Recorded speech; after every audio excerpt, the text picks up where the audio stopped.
우크라이나는 유럽 영토 내에서 가장 큰 나라입니다. 면적이 63,000km에 달하고 인구는 약 3,700만 명 정도 되죠. 이 나라는 지난 10년 동안 러시아와 전쟁 중입니다.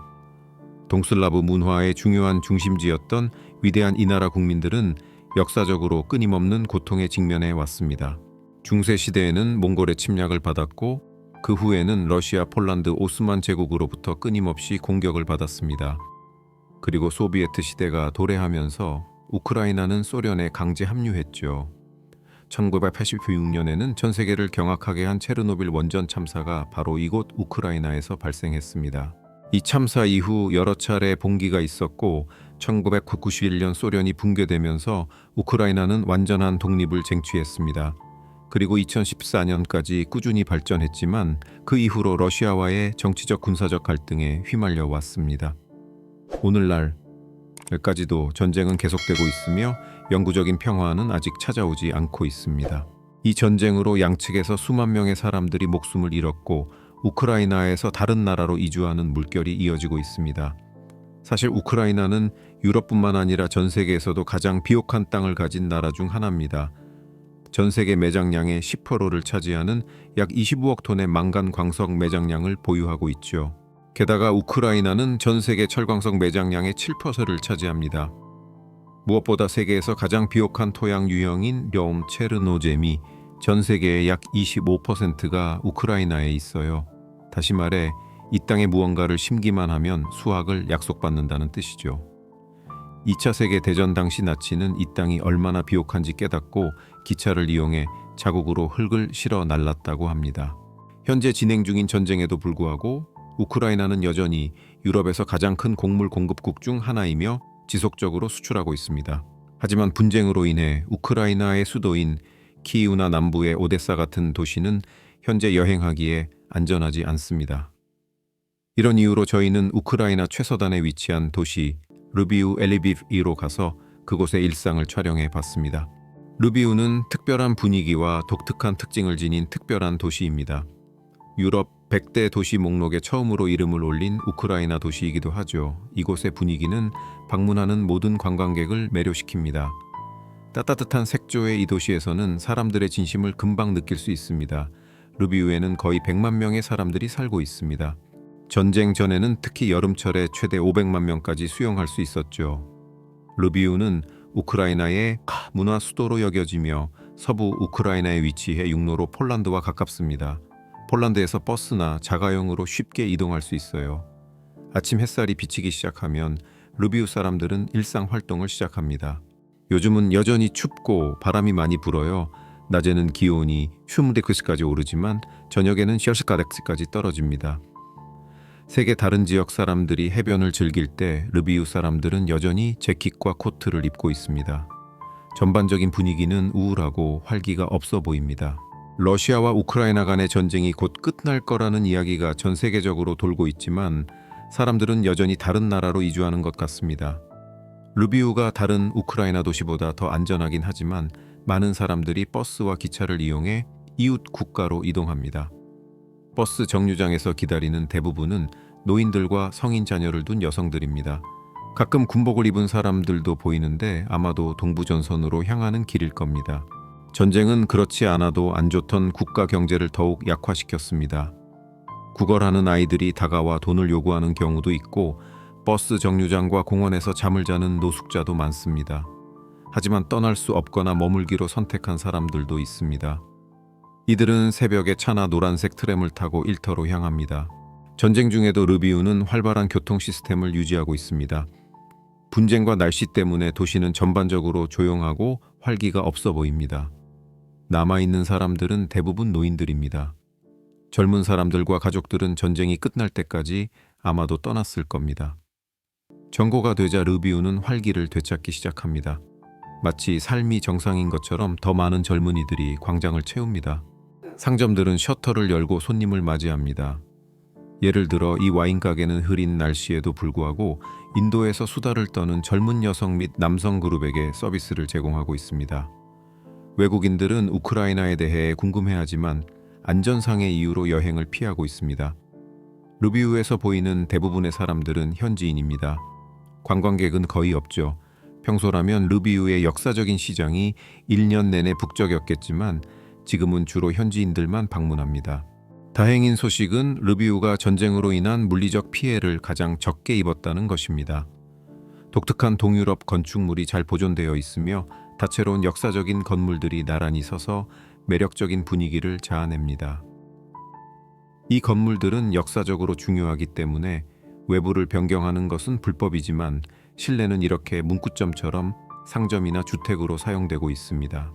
르비우의 시 공무원들은 자기 일을 잘 해냅니다. 시장과 공원의 거리는 깨끗하고 공원은 시장 광장만큼이나 인기가 많습니다. 우크라이나 성인과 노인들은 공원에 모여 체스를 두는데 이는 많은 동유럽 국가에서 흔히 볼 수 있는 광경입니다. 20대 우크라이나 젊은 남성들은 나라를 지키기 위해 군복을 입고 곧 최전선으로 향할 것입니다. 카페에 앉아 있는 여성들은 남편과 형제들이 무사히 집으로 돌아오기를 바랍니다.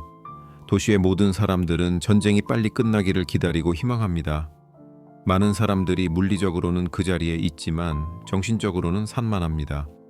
미래와 사랑하는 사람들에 대한 걱정으로 정상적인 삶을 갈망합니다.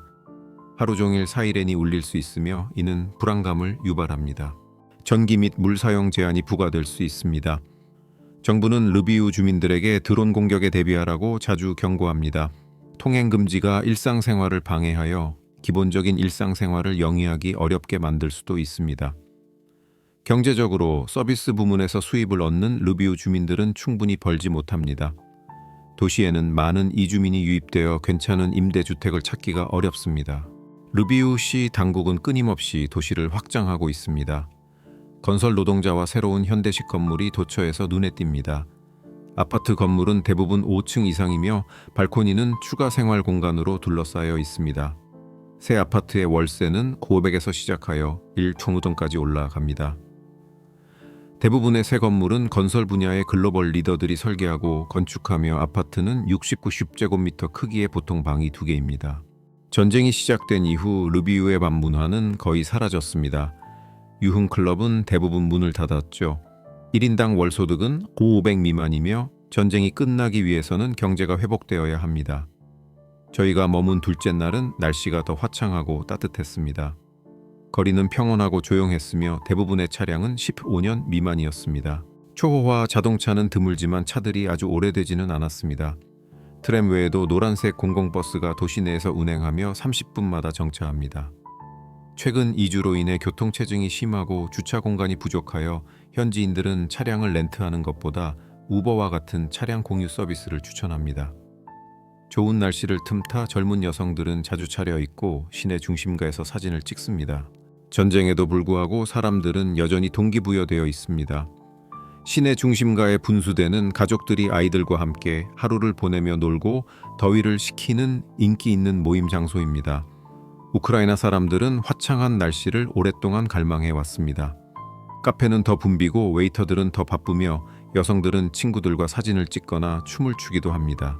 전쟁으로 고통받는 나라임에도 불구하고 매력적이고 깔끔하게 차려입은 많은 사람들이 활력과 분위기를 더하며 특히 젊은이들이 그렇습니다. 이들은 밤낮으로 거리를 채우고 어떤 이들은 음악 카페를 즐기고 다른 이들은 이야기를 나눕니다. 술을 파는 곳이라면 어디든 사람들이 침착하고 말이 많습니다. 일부 업주들은 손님들이 술을 너무 많이 마셨을 경우 무료 택시 서비스를 제공하여 안전하게 귀가하도록 합니다. 직원 부족으로 음식이나 음료가 늦어질 수 있으므로 주문할 때 인내심을 갖는 것이 좋습니다. 외모에 관해서 말하자면 대부분의 우크라이나 사람들은 검은 머리와 하얀 피부를 가지고 있으며 파란 눈을 가진 사람들도 많습니다. 다른 이들은 더 어두운 피부와 갈색 눈을 가집니다. 머리카락은 보통 직모이거나 웨이브가 있습니다. 우크라이나의 넓은 지리적 영역 때문에 외모는 다양하지만 일반적으로 우크라이나 사람들은 모스크바 사람들과 비슷하게 날씬합니다. 이 두 나라 우크라이나와 러시아는 신체적 문화적으로 유사합니다. 우크라이나 사람들은 특히 폴란드 근처에서는 러시아어를 자주 사용합니다. 러시아어와 우크라이나어는 많은 관용구를 공유하며 우크라이나 사람들은 러시아어를 유창하게 이해하고 말할 수 있습니다.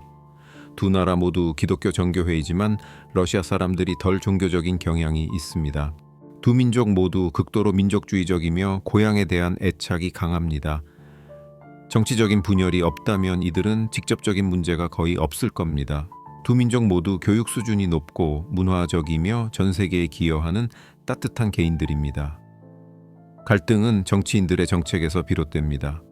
일부 극단적인 러시아 민족주의자들은 우크라이나의 존재 자체를 부정하는데 이는 우크라이나 사람들을 깊이 분노하게 합니다. 어떤 이들은 이 두 나라가 소련에서 유래했다고 말합니다. 붕괴 후 일부는 우크라이나 시민이 되었고 다른 일부는 러시아인이 되었죠. 분리되었지만 두 나라는 언어, 종교, 문화를 공유하지만 별도로 통치하는 오스트리아와 독일처럼 비슷한 민족적 기원을 주장합니다. 우크라이나 사람들은 모스크바의 통치를 원한 적이 없으며 항상 자신들의 조국을 추구해 왔습니다. 오늘날 그들은 독립된 영토를 위해 싸우고 있습니다. 제 의견으로는 러시아인들은 단일 지도자 아래의 권위주의적 통치를 선호하는 반면 우크라이나인들은 민주주의와 자유를 지향하는 경향이 있습니다. 우크라이나인들이 더 서구적이고 자유주의적인 가치를 지니고 있기 때문에 이 두 나라는 정부에서 크게 다릅니다. 우크라이나인들은 일상에서는 근면하고 실용적이지만 미래의 꿈에 대해서는 감정적입니다. 낯선 사람에게는 차가울 수 있지만 가족과 친구에게는 친절합니다. 그들은 오만함을 싫어하고 권력자들에게는 비꼬는 경향이 있습니다. 현재 그들의 대통령은 한때 코미디언이었고 우크라이나 대통령이 되기 전에 배우 코미디언 TV 프로듀서였습니다.